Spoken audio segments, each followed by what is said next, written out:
नमस्कार। चलिए आज हम चुंबक और बिजली के बीच के उस कमाल के रिश्ते को समझते हैं। एक ऐसी खोज जिसने सच में हमारी पूरी दुनिया को रोशन कर दिया। तो आज का सबसे बड़ा सवाल यही है। हम सब जानते हैं कि बड़े बड़े पावर प्लांट्स में विशाल टरबाइनें घूमती हैं और उसी से बिजली बनती है। पर सिर्फ घूमने और बिजली पैदा होने के बीच का असली कनेक्शन क्या है? यकीन मानिए, ये कोई जादू नहीं है, बल्कि शुद्ध भौतिकी है। ठीक है, तो इस सवाल के जवाब की पहली कड़ी को जोड़ते हैं। इसका राज ना एक ऐसी शक्ति में छिपा है जिसे हम देख तो नहीं सकते, पर वही सब कुछ है। इस अदृश्य शक्ति को वैज्ञानिकों ने एक नाम दिया है, चुंबकीय फ्लक्स। कल्पना कीजिए कि एक चुंबक से अदृश्य रेखाएं निकल रही हैं, ठीक वैसे ही जैसे किसी फव्वारे से पानी निकलता है। चुंबकीय फ्लक्स बस ये बताता है कि किसी खास एरिया से ऐसी कितनी रेखाएं गुजर रही हैं। सीधी सी बात है, जितनी ज्यादा रेखाएं उतना ज्यादा फ्लक्स। और देखिए, इसका हिसाब बहुत सीधा साधा है। एक बड़ा चुंबक ज्यादा चुंबकीय रेखाएं पैदा करता है और बड़े एरिया से ज्यादा रेखाएं गुजर सकती हैं। तो शक्तिशाली चुंबक हो या बड़ा एरिया, दोनों का मतलब है ज्यादा चुंबकीय फ्लक्स।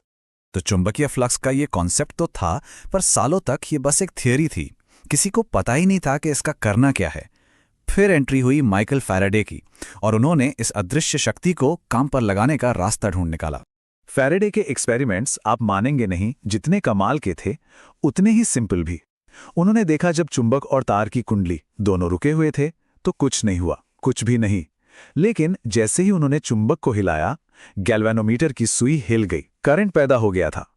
फिर उन्होंने चुंबक को वापस खींचा तो सुई दूसरी तरफ घूमी, यानी करंट की डायरेक्शन उलट गई। और सबसे कमाल की बात, जब दोनों एक ही स्पीड से साथ साथ चल रहे थे तब भी कुछ नहीं हुआ। और यहीं फैराडे को वो यूरेका मोमेंट मिला जिसने सब कुछ बदल दिया। उन्हें समझ आया कि असली खेल गति का नहीं, बल्कि आपेक्षिक गति का है। जब तक चुंबक और कुंडली के बीच की दूरी बदल रही है ना, बस तभी तक बिजली बनेगी। यही वो चिंगारी थी जिसने औद्योगिक क्रांति को जन्म दिया। और सुनिए, ये सब कुछ अचानक या रैंडम नहीं हो रहा था। इसके पीछे हैं प्रकृति के दो बहुत ही सटीक नियम। ये नियम हमें बताते हैं कि कितनी बिजली बनेगी और वो किस दिशा में बहेगी। चलिए इन दो नियमों को समझते हैं। फैराडे का नियम बताता है कितना, यानी चुंबकीय फ्लक्स जितनी तेजी से बदलेगा उतना ही ज्यादा वोल्टेज बनेगा, सिंपल। और लेंज का नियम बताता है किस दिशा में, और ये बड़ा जिद्दी किस्म का नियम है। ये कहता है कि पैदा होने वाला करंट हमेशा उसी चीज का विरोध करेगा जिसने उसे पैदा किया है। समझ रहे हैं? ये प्रकृति का एक तरह से सेल्फ बैलेंसिंग एक्ट है। ये जो इक्वेशन दिख रही है ना, ये इस पूरी कहानी का हीरो है। E है पैदा हुआ वोल्टेज, N है तार के घुमावों की संख्या, जितने ज्यादा घुमाव उतना ज्यादा पावर। और ये वाला हिस्सा delta phi B by delta T, ये बस बता रहा है कि चुंबकीय फ्लक्स कितनी तेजी से बदल रहा है। और वो जो छोटा सा माइनस का साइन है ना, वो है हमारा जिद्दी लेंस का नियम, जो कहता है मैं तो विरोध करूंगा। तो मतलब साफ है, ज्यादा घुमाओ और तेजी से बदलाव, मतलब ढेर सारी बिजली। तो अब जब हमने इसके पीछे का राज जान लिया है, चलिए देखते हैं कि इस एक छोटे से सिद्धांत ने हमारी पूरी दुनिया को पावर अप कैसे कर दिया।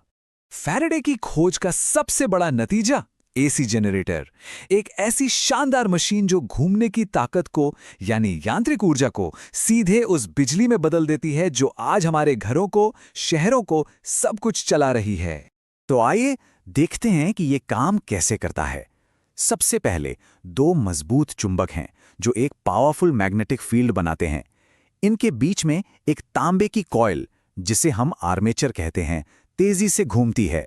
और जैसे ही ये घूमती है, इससे गुजरने वाला चुंबकीय फ्लक्स लगातार बदलता है और बस बिजली पैदा हो जाती है। स्लिप रिंग्स और ब्रश का काम बस इतना है कि इस बिजली को कॉइल से बाहर निकालकर हम तक पहुंचाएं। और क्योंकि कॉइल गोल गोल घूम रही है, इससे पैदा होने वाला करंट भी अपनी डायरेक्शन बदलता रहता है। एक पल आगे, अगले पल पीछे, आगे पीछे, बिल्कुल एक लहर की तरह, जिसे हम साइन वेव कहते हैं। और दोस्तों, यही है प्रत्यावर्ती धारा, यानी एसी, जो हमारे घरों के प्लग पॉइंट्स तक आती है। लेकिन रुकिए, कहानी यहीं खत्म नहीं होती।